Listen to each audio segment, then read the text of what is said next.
যত রাজাকারের বাচ্চারা নাতিপুতি হলো মেধাবী, তাই না? তার জবাব দেওয়ার জন্য ছাত্রলীগ। ওবায়দুল কাদের বাংলাদেশেই গত 3 মাস ছিলেন।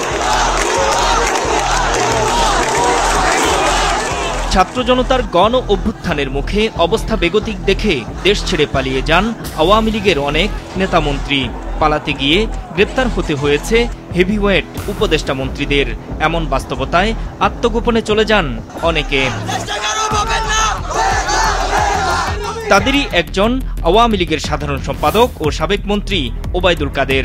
5 আগস্ট শেখ হাসিনা সরকারের পতনের পর থেকেই লাপাত্তা হয়ে যান তিনি। আন্তর্জাতিক অপরাধ ট্রাইব্যুনাল তার বিরুদ্ধে জারি করে গ্রেপ্তারি পরোয়ানা। শেখ হাসিনা সরকারের পতনের পর থেকেই আলোচনায় ছিলেন তিনি। ওবায়দুল কাদের কোথায় আছেন এই নিয়ে জল্পনা কল্পনা কম হয়নি।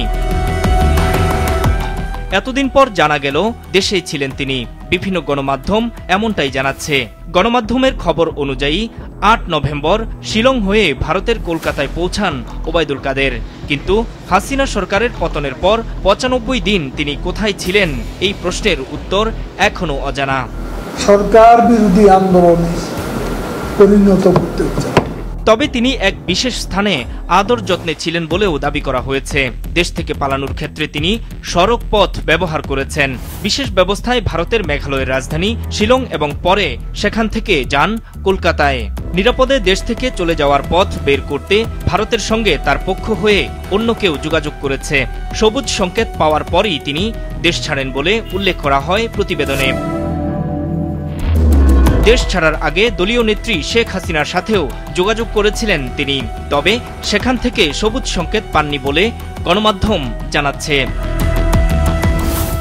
এদিকে ওবায়দুল কাদের কিভাবে দেশ ছেড়ে পালালেন তা জানতে চেয়েছে ট্রাইব্যুনাল। এ বিষয়ে পুলিশের মহাপরিদর্শককে 15 দিনের মধ্যে ব্যাখ্যা দিতে বলা হয়েছে। ওবায়দুল কাদের বাংলাদেশেই গত 3 মাস ছিলেন।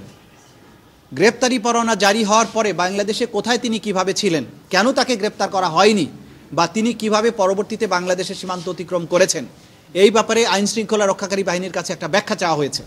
আর স্বরাষ্ট্র উপদেষ্টা বলছেন ওবায়দুল কাদেরের অবস্থান সম্পর্কে জানত না সরকার, তাই তাকে গ্রেপ্তার করা যায়নি।